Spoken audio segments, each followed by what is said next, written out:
right, attention in the media center. We're going to start with our Busch Light Pole Award winner for the Brickyard 400 tomorrow, Tyler Reddick. If you can make your way up front, please, we would appreciate it. All right, as media make their way, Tyler, we'll go ahead and start off with you. Tell us a little bit about coming back to the Oval this weekend, obviously to run the Brickyard 400, but also tell us what that lap was like from your vantage point. Yeah, it was, I was one of the last cars to go in Group B, so I watched, a lot of drivers in round one have issues in turn 4 and a couple other areas of the racetrack. So obviously, it definitely seemed like it was easy to overstep the boundaries. So obviously, I wanted to put down a good lap in that first round, and it was a very solid lap. So we knew we had a solid car, and it was going to be important to make the right adjustments and back it up in round 2.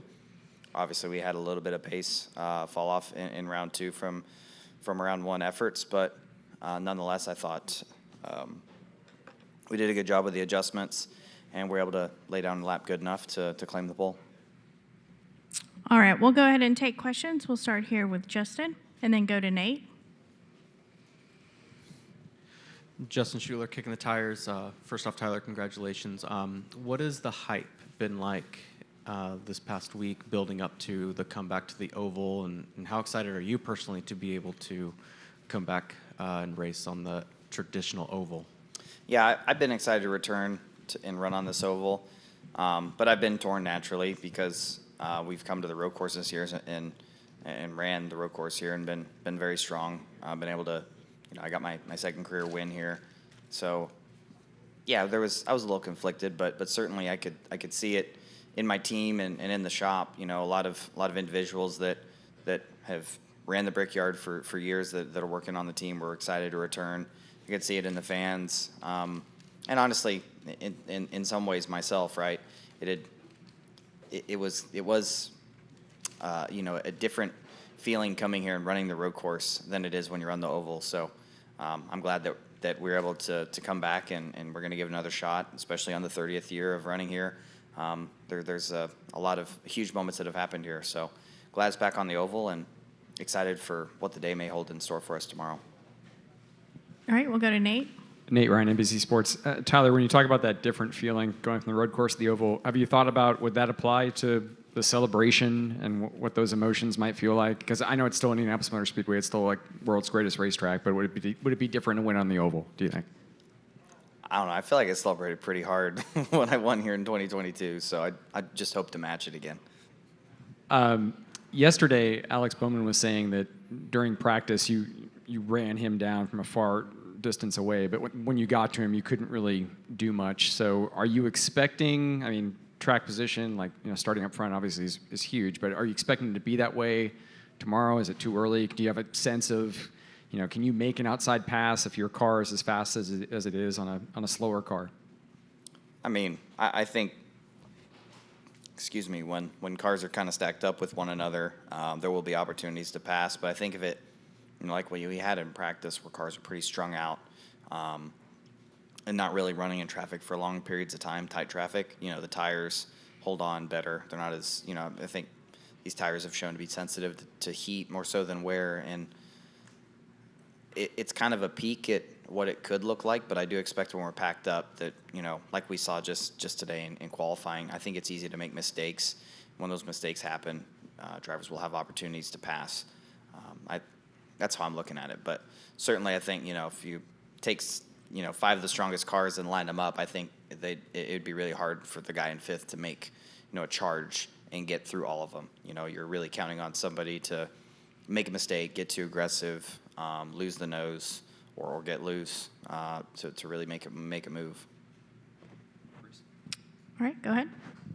Because it is a track position race, how important is it then to start on the pole? It's a big deal.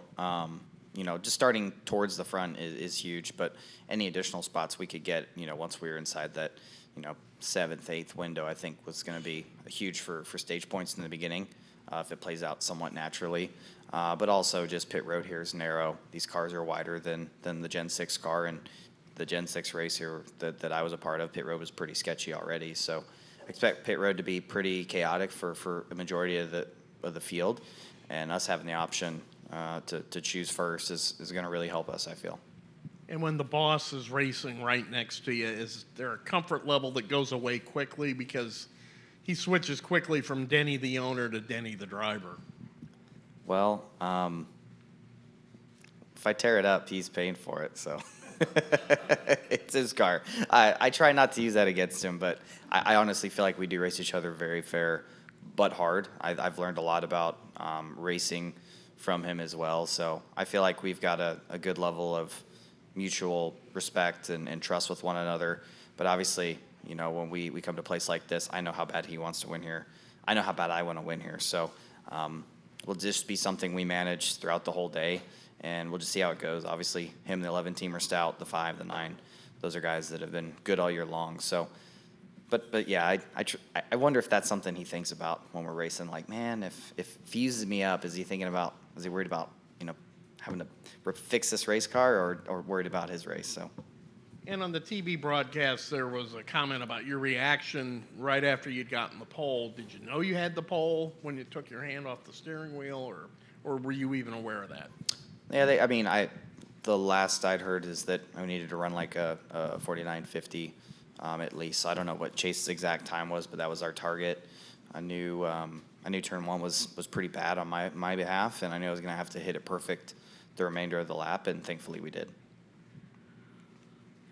Tyler Reddick, this is Andrew Kim from SpeedwayMedia.com. You won a pole position here at Indianapolis back in 2022 when it was on the road course. How does this one compare to the one back from 2 years ago?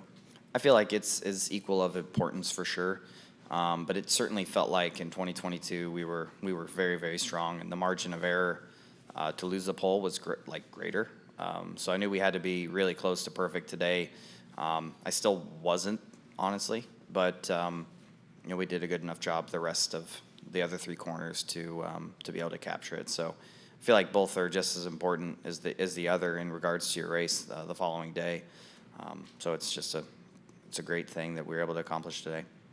Also, in that race back in 2022 was where you also went on to win the race, and being the fastest now for Friday's practice and now getting the pole today. How do you look at your viewpoint for tomorrow's race? Yeah, we got a good opportunity in front of us, but we know that, you know, a lot of the guys that are right there behind us are really good at making overnight adjustments and doing what they need to do. I mean, you look at the guys like the 12, what they did at Pocono this past weekend, jumping onto a different strategy, put him in position to be able to win the race at Pocono. So we have to be mindful of all the potentials for how the race unfolds tomorrow, but certainly having track position in the beginning can get you stage points. All right, any final questions? All right, Tyler, congratulations. Thanks for joining us. Thank you, guys.